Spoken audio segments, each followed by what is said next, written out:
All right, thanks very much, Jake. So next up is Immo, who will talk about the potential implications of outdoor biting in malaria control on Bioko Island.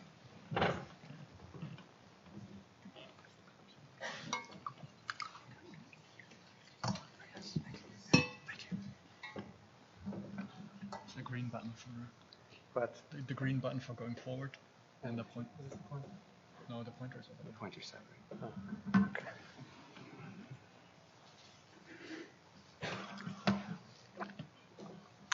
Thank you. Yes, so I'll be talking about a small study that was done on Bioko in the context of this outdoor biting phenomenon, to see what impact, if any, there is already on infection rates that are measured annually. And I would like, at the outset, perhaps rather than afterwards, acknowledge the many people who contributed to this and whose names are on the screen there in the publication that came out on this study last year. So I don't think I need to introduce Bioko because that has already been done. It's an island off the coast of Cameroon, the main island of Equatorial Guinea. And just a bit of context, it's got a population of around 300,000.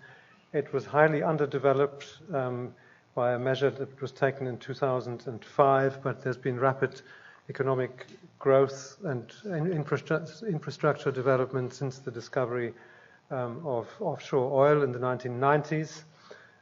It's on the equator and has got an equatorial climate with all year high temperature and humidity, and hence ideal for malaria transmission, high rainfall, and in 2005 large-scale control interventions were initiated by the Bioko Island Malaria Control Program, which was mainly funded by Marathon Oil Company. So the interventions, again, Jake already outlined these. Major vector control interventions, indoor residual spraying since the beginning, and 2 rounds of mass distributions of LLINs. This study was conducted on data from 2012 and 2013, so it was quite a long time after the first LLIN mass distribution and before the second one. And there were other components, case management, information and behavior change, capacity building, and in some areas there was some larval source management interventions as well.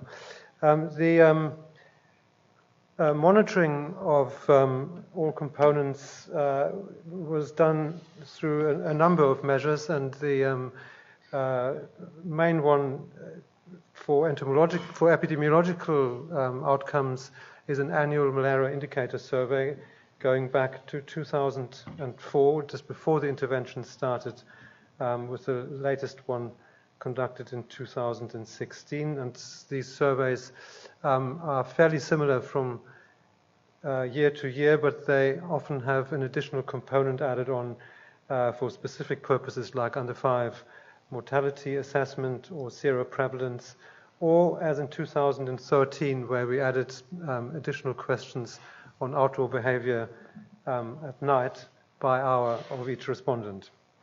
And just to show that the impact of these interventions, and hence potential impact on biting behavior, this slide shows for the surveys from 2004 the decline in prevalence. Obviously there were some ups and downs, but in general there has been a major impact, with the latest survey giving a prevalence of just over 10%. So this is in children under 6 months to under 15.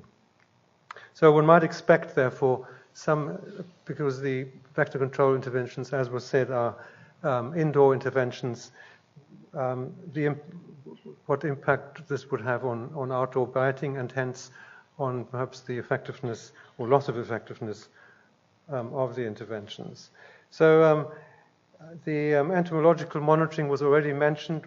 That's relevant for this study, were human landing catches carried out monthly at a number of sites, not the same number of sites as for the epidemiology, but at a subset of sites, where 4 houses that were reasonable distance from each other were selected at each site, and a team of 8 catchers worked from 7 p.m.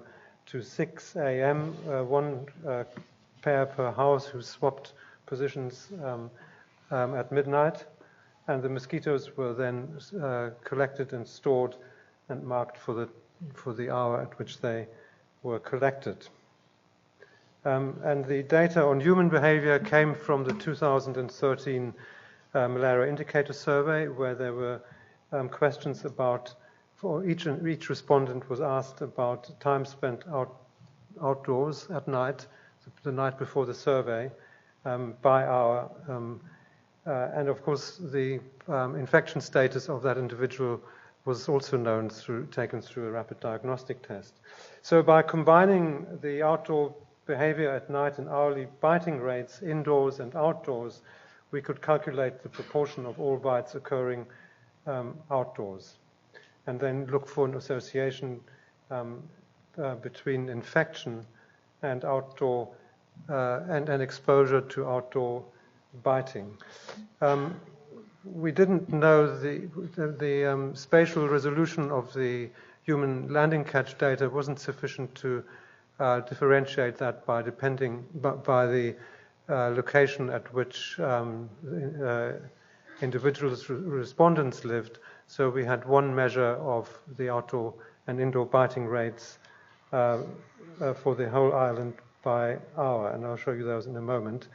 But just to note here, outdoor and indoor biting rates over a number of years here, you can see that the indoor biting rate changed from 40 to 3, so more than a tenfold reduction, or this representing less than 10% of what it was a few years earlier.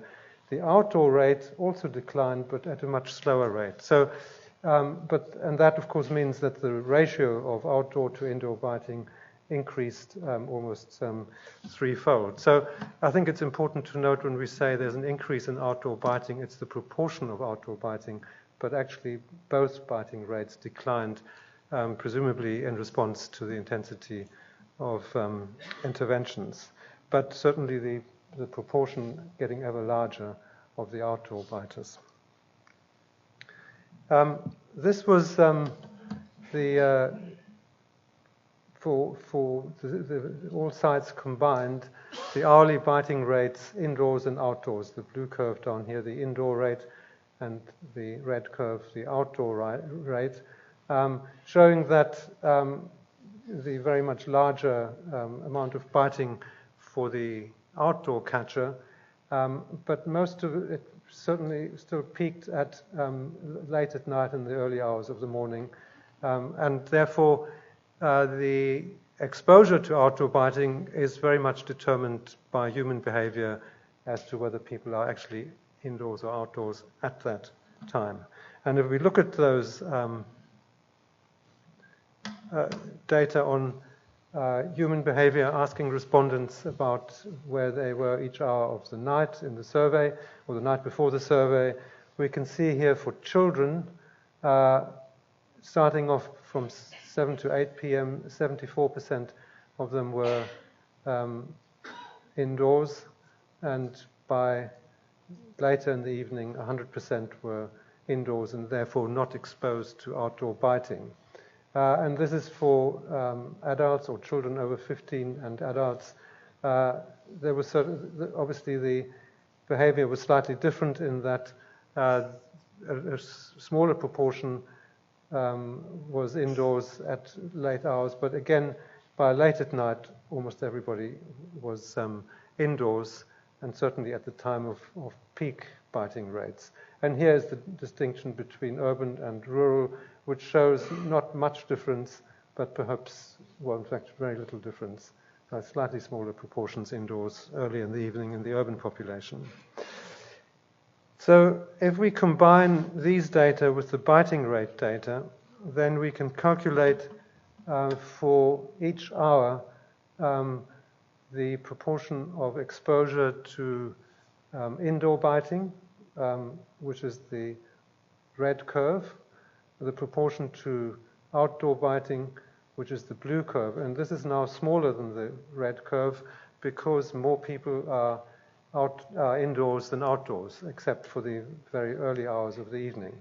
So this, in a way, combines the two sets of data to give a measure of the amount of indoor and outdoor biting and total biting that people were exposed to. And here standardized for 1,000 residents of Bioko, who on average would, by this measure, be exposed to 3,500 bites per night, or 3.5 per individual. And if we look at that by indoor and outdoor, that of course is from the area under the curve, which is the total number of bites over the night and the biting rate in each hour. And the area under the blue curve, which is the outdoor biting rate, is about 20% of the total biting rate. So even though there's far more outdoor biting for a human landing catcher, because of the way the population is distributed, the human population is distributed in and outdoors, actually only a small proportion of total bites, in this case 1/5, are outdoor bites compared to indoor, or likely to be outdoor bites. Obviously, we don't know that for any individual because we haven't got data on individuals about how they were bitten, but we have the data from the human landing catchers and the data from their behavior. So if we relate that to infection rates,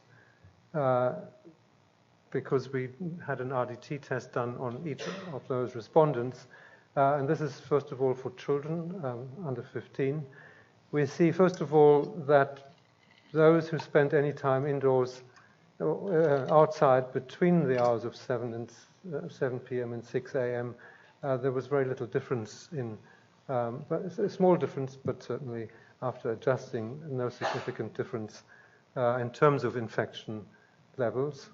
And if we relate it to the estimated number of outdoor bites received on account of their individual reported outdoor behavior, again, we didn't see any change in terms of whether they had more or less outdoor bites having any impact on infection rates. And this was adjusted for various things like the spray coverage, net use, age, seroconversion rate, which was calculated from previous surveys to give a measure of the transmission rate at the site, socioeconomic status, and age. And sleeping in a house with closed eaves and traveling, so a lot of adjustment for factors that we know are associated with prevalence of infection in Bioko. And if we look at the same for adults, a fairly similar picture emerges. Their prevalence somewhat lower than that for the children. This was in 2013, same as the previous slide. And again, so no association between spending any time outdoors and no association with the reported time of being outdoors and how that might impact on their outdoor biting rates or outdoor biting exposure. If we look at site by site, so at that time, all malaria indicator surveys every year were done on a sentinel site basis, of which there were 18. If we calculate from the survey responses the differences in outdoor behavior by site, we can calculate the proportion of biting that occurs outside for different sites, and quite a bit of variation here. So in some sites, the urban sites, more exposure to outdoor biting than in the sites down here. And relate that to the infection prevalence of the site, there is a slope here with increasing prevalence related to the higher outdoor biting or the higher outdoor exposure sites, but that was not significant. So no evidence really that depending on a site level, but that really confirms what we've seen on the individual level already. A limitation, of course, is that we didn't have differences in outdoor biting levels for each of these sites. We used the outdoor biting rate combined for the whole of Bioko, and the differences here were obtained by differences in the responses in the survey to the time people spent outdoors at night.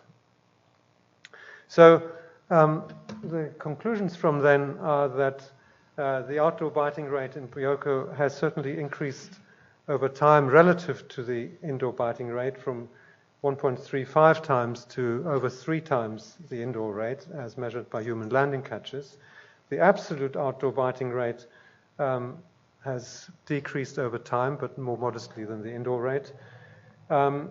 The time of most intense outdoor biting occurs when most residents are actually indoors, and that obviously limits the impact that outdoor biting has had so far. And as a result, only 20% of bites received are due to outdoor biting, or were due to outdoor biting at the time that the study was done about 3 years ago. Infection rates in humans were not associated with proportion of time spent outdoors, and there's a weak relationship between proportion of outdoor bites and infection at the site level, in this case unadjusted for confounders.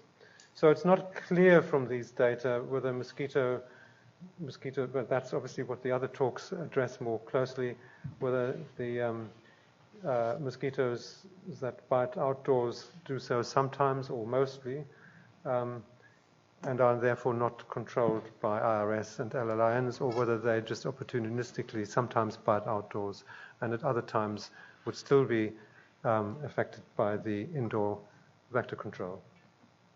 So the main conclusion really then is that at this point at least there's no evidence that outdoor biting is contributing significantly to malaria infection rates in Bioko. I don't think, yes, I do have an acknowledgement slide. So the MCDI was the organization that is conducting all malaria control operations in Bioko with the Ministry of Health, and the funders are mainly Marathon Oil, and here are the people who contributed to this. Thank you very much.